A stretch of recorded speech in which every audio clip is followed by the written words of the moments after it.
In a dramatic move that heightens tensions in the Persian Gulf, President Donald Trump has ordered American forces to shoot and kill boats laying mines in the Strait of Hormuz.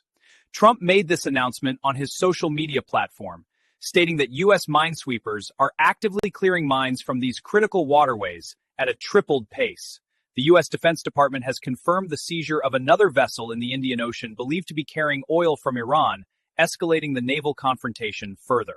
Military experts describe the situation as a classic tit-for-tat exchange where both sides are testing limits through ship seizures and mining operations in key areas. Colonel Cedric Layton notes that mining the Strait of Hormuz violates international law, making U.S. minesweeping efforts a standard but challenging response to Iranian actions. However, the task of clearing these mines presents significant difficulties because many specialized minesweepers have been decommissioned in recent years. Layton explains that alternative ships can perform minesweeping duties, yet the process is more cumbersome and could take up to 6 months to complete fully. This timeline assumes no additional mines are deployed, highlighting the persistent threat posed by Iran's asymmetric naval warfare strategy in the region. Mine warfare serves as both a psychological weapon and a physical barrier, creating long-term risks for global shipping even after initial placement. The cost of deploying mines is relatively low for Iran, while the expense and effort of clearing them for the U.S. are disproportionately high.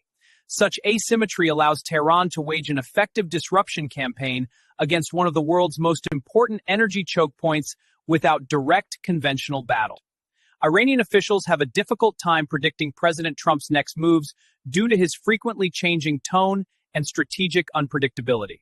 Analysts see both sides engaged in a battle of wills, accumulating bargaining chips ahead of potential negotiations. U.S. envoys, including Steve Witkoff and Jared Kushner, are heading to Pakistan this weekend for a second round of talks with Iranian representatives.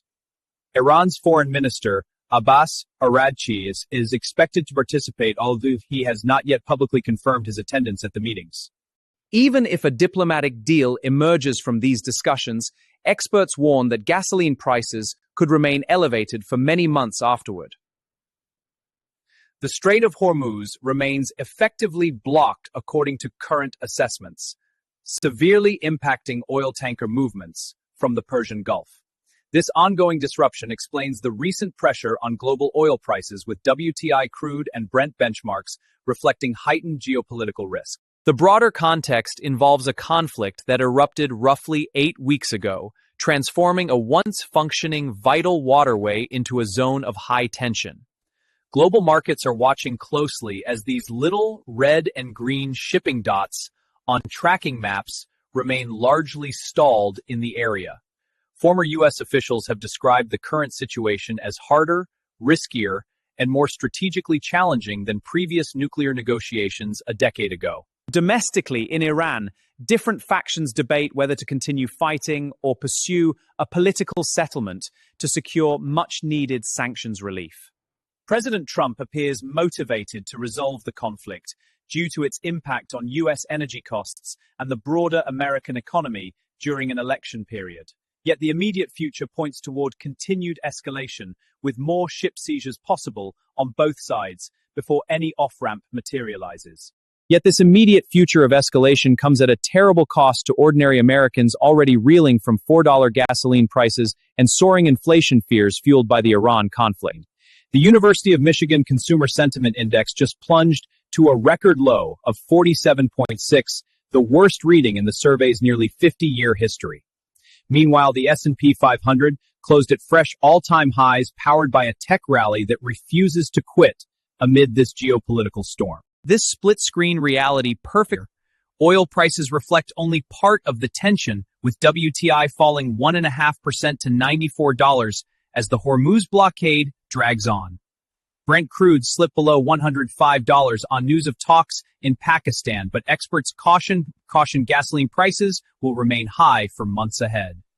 The asymmetric mine warfare hands Iran a massive edge, with cheap deployment costing almost nothing compared to the 6-month expensive cleanup for U.S. forces.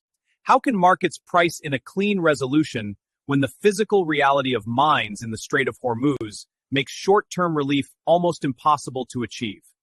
And do not forget, the political cloud over the Federal Reserve has lifted, with the criminal probe into Chair Powell suddenly called off by the administration.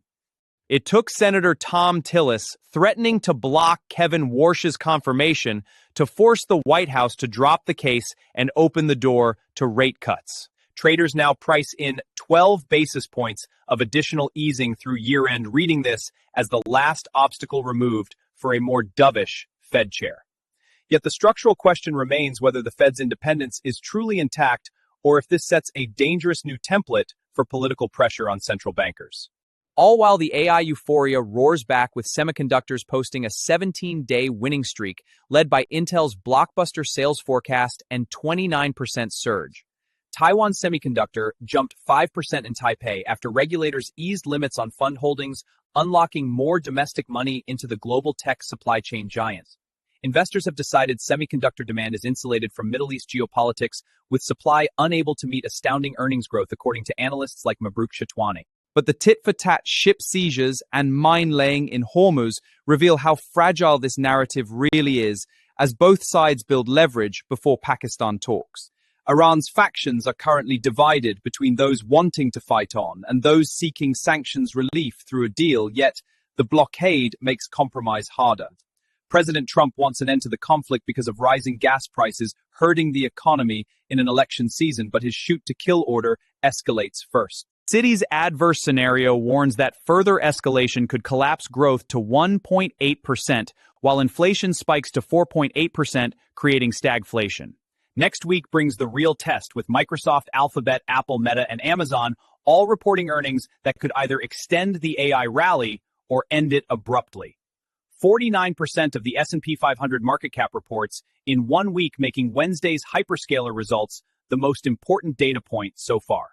Options markets are pricing the highest implied move of the earnings season for April 30th, showing just how much is riding on these tech giants delivering. The Fed decision and other central bank meetings will reshape rate pricing across curves, while heavy Treasury supply hits the 2 to 7 year part of the curve. So as ship seizures and mine threats continue in the Gulf, the stage is set for a week that could finally reveal whether markets or reality will prevail next. That collision will test whether the soaring artificial intelligence-powered stock market can truly withstand the harsh economic reality now unfolding from the Gulf straight to Main Street homes. Because next week, 5 Group of 10 central banks meet with the Federal Reserve leading the way, while 49% of the S&P 500 reports earnings. Core PCE inflation data, along with GDP prints, will collide with heavy Treasury supply and the most critical hyperscaler results of the year so far this week. Options markets are already pricing the highest implied move of the entire earnings season for Wednesday, showing just how much truly rides on these numbers, delivering or failing badly.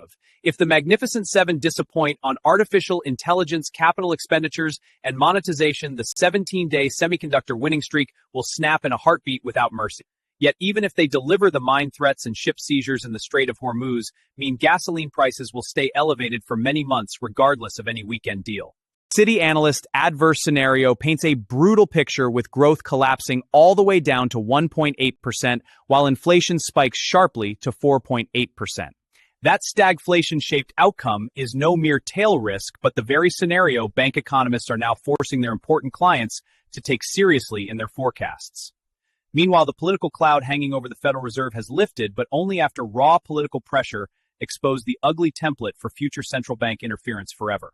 Senator Thom Tillis forced the sudden Powell probe shutdown to clear Kevin Warsh path, yet nothing stops the investigation from reopening once confirmation passes through the Senate. Traders cheer 12 basis points of extra rate cuts, but the real question is whether genuine Federal Reserve independence survives this dangerous precedent or dies quietly instead. And do not miss the glaring K-shaped economy staring us directly in the face, with stocks hitting all-time records while consumer sentiment hits its lowest level ever recorded. Wall Street bets heavily on a clean. President Trump wants the conflict ended quickly for election season reasons, but his shoot-to-kill orders first escalate the very crisis he claims to resolve soon. The Strait of Hormuz remains effectively blocked, turning a vital energy artery into a slow-motion chokehold on global oil flows for the foreseeable future ahead.